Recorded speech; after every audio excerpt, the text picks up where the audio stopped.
여러분 혹시 이런 생각 해보신 적 있으십니까? 몸에 좋다고 믿고 먹었던 음식이 오히려 내 몸을 힘들게 만들 수도 있다는 사실 말입니다.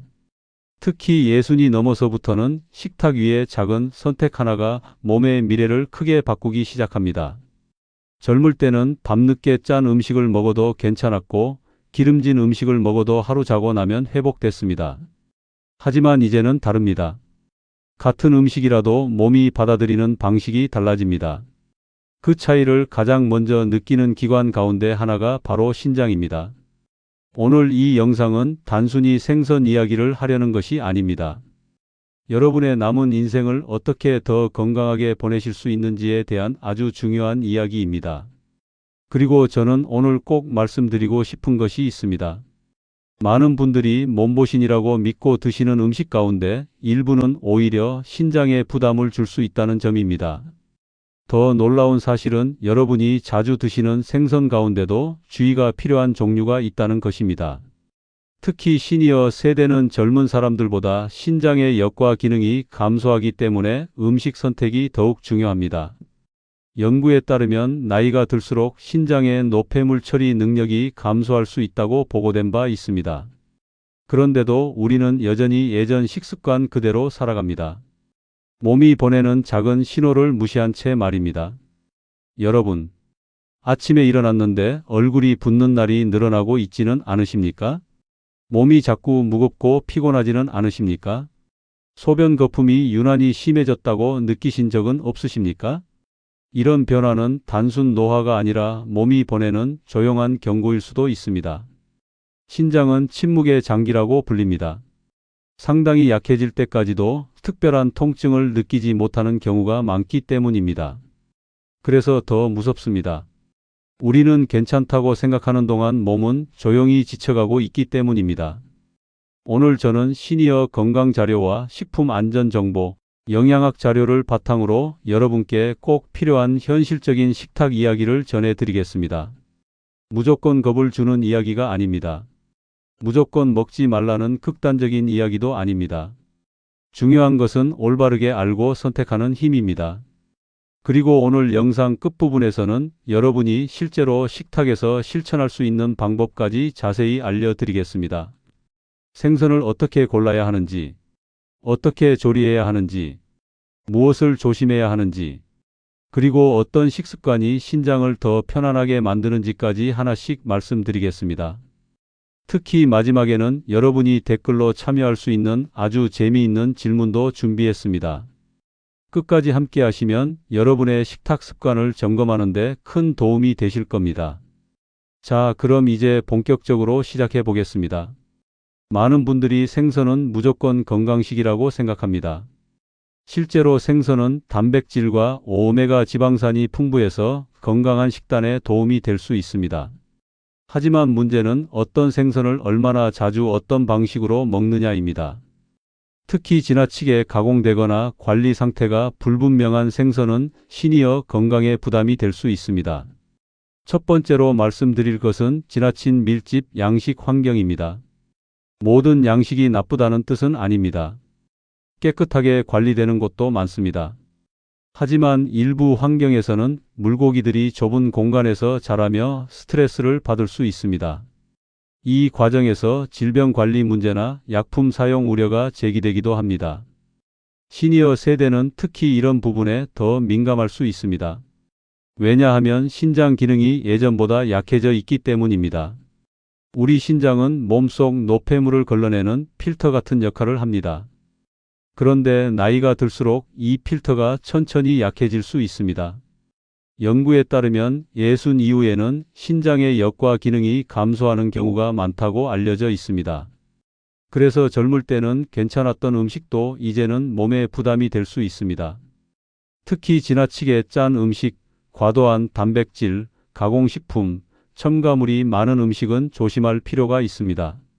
많은 분들이 몸에 좋다고 믿고 매일 같은 음식만 반복해서 드십니다. 하지만 건강은 한 가지 음식이 만드는 것이 아닙니다. 균형이 만드는 것입니다. 예를 들어 어떤 분은 붕어즙이 좋다고 하면 몇 달 동안 그것만 드십니다. 어떤 분은 장어가 좋다고 하면 일주일에 여러 번 드십니다. 하지만 아무리 좋은 음식도 지나치면 부담이 될 수 있습니다. 특히 농축된 건강즙 형태는 더 신중해야 합니다. 왜냐하면 특정 성분이 과도하게 농축될 수 있기 때문입니다. 그래서 저는 여러분께 꼭 말씀드리고 싶습니다. 몸보신이라는 말만 믿고 무조건 많이 드시는 습관은 다시 생각해 보셔야 합니다. 두 번째로 주의해야 할 것은 지나치게 가공된 흰살 생선입니다. 마트 냉동 코너에 가면 아주 새하얗고 반듯한 생선이 많이 있습니다. 가격도 저렴하고 먹기 편해서 인기가 많습니다. 그런데 일부 제품은 수분 유지 처리나 첨가물 사용으로 실제보다 더 탱탱하게 보일 수 있습니다. 특히 인성분이 많이 들어간 가공식품은 신장, 건강관리가 필요한 분들에게 부담이 될 수 있다는 보고도 있습니다. 신장은 몸속 인 균형을 조절하는 역할도 하기 때문입니다. 그래서 너무 가공된 식품보다는 자연 상태에 가까운 식재료를 선택하는 것이 좋습니다. 세 번째는 국물 문화입니다. 우리나라는 국물 음식을 참 좋아합니다. 추어탕도 그렇고 생선탕도 그렇습니다. 문제는 국물 속 나트륨입니다. 특히 짭짤한 국물을 계속 드시면 혈압 관리에도 부담이 될 수 있습니다. 신장과 혈압은 아주 밀접한 관계가 있습니다. 혈압이 높아지면 신장 혈관에도 부담이 커질 수 있습니다. 그래서 시니어 세대는 국물보다 건더기 위주로 드시는 습관이 중요합니다. 여러분, 건강은 거창한 비법보다 작은 습관이 훨씬 중요합니다. 짜게 먹지 않기, 한 종류 음식만 반복하지 않기, 충분히 씻고 익혀 먹기, 가공식품 줄이기. 이런 기본이 결국 몸을 살립니다. 그리고 여기서 정말 중요한 이야기를 하나 드리겠습니다. 많은 분들이 건강이 나빠지면 갑자기 몸보신 음식에 집착하기 시작합니다. 몸이 약해졌으니까 더 진한 음식, 더 고단백 음식, 더 기름진 음식.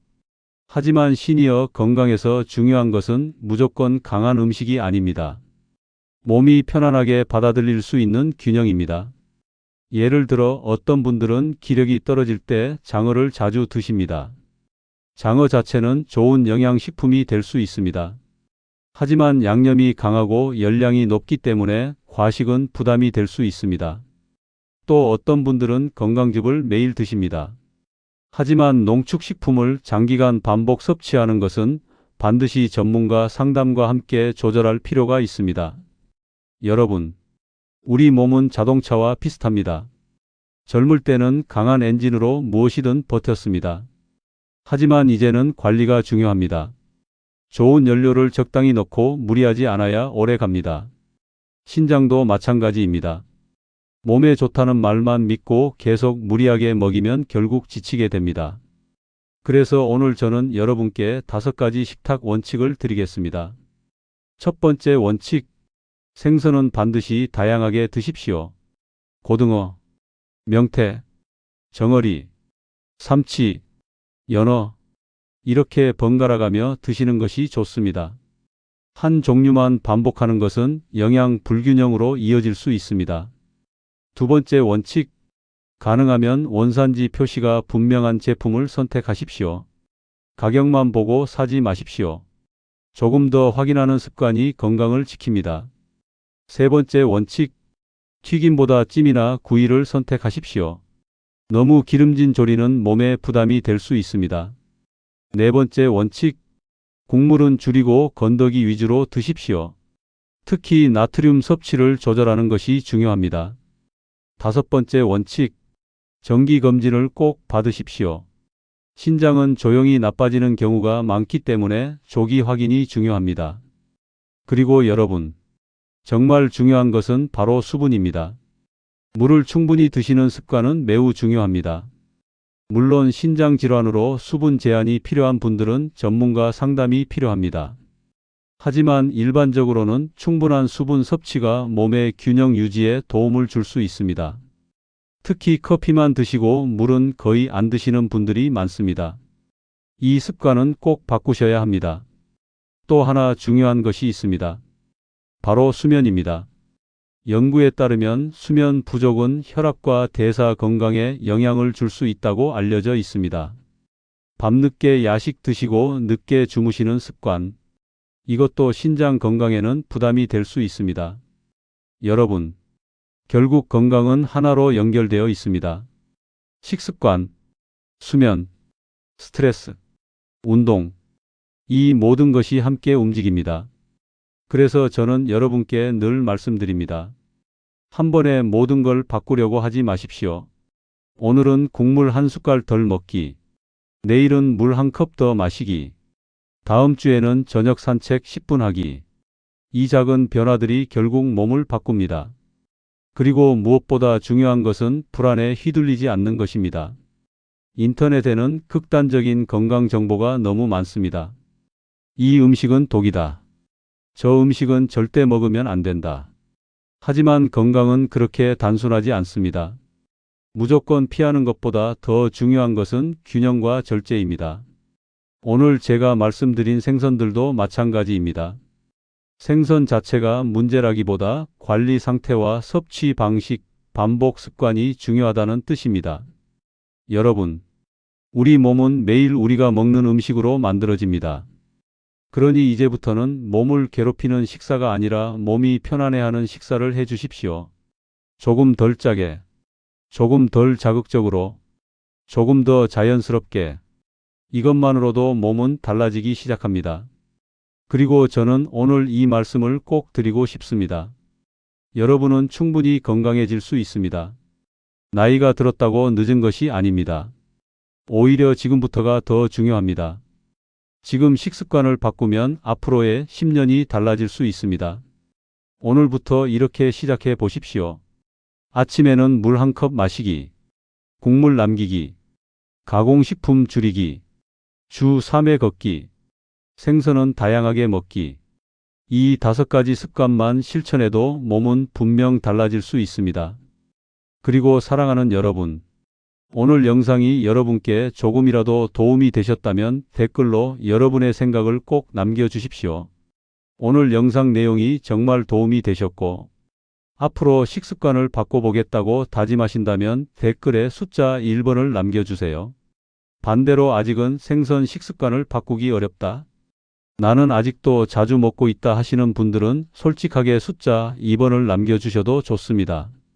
여러분의 댓글 하나하나가 다른 분들에게도 큰 도움이 됩니다. 그리고 여러분의 경험이 누군가에게는 건강을 지키는 희망이 될 수도 있습니다. 앞으로도 시니어 건강을 위한 현실적인 건강 이야기, 과장되지 않은 생활 속 건강 정보, 그리고 연구 기반의 웰에이징 이야기를 계속 듣고 싶으시다면 구독과 좋아요로 함께해 주십시오. 저는 앞으로도 여러분 곁에서 건강한 노후를 위한 진짜 생활 습관을 쉽고 따뜻하게 전해드리겠습니다. 오늘도 여러분의 신장은 묵묵히 일하고 있습니다. 이제는 여러분 차례입니다. 그 소중한 장기를 조금 더 아껴 주십시오. 여러분 모두 늘 평안하시고 건강하시기를 바랍니다. 시청해 주셔서 진심으로 감사합니다.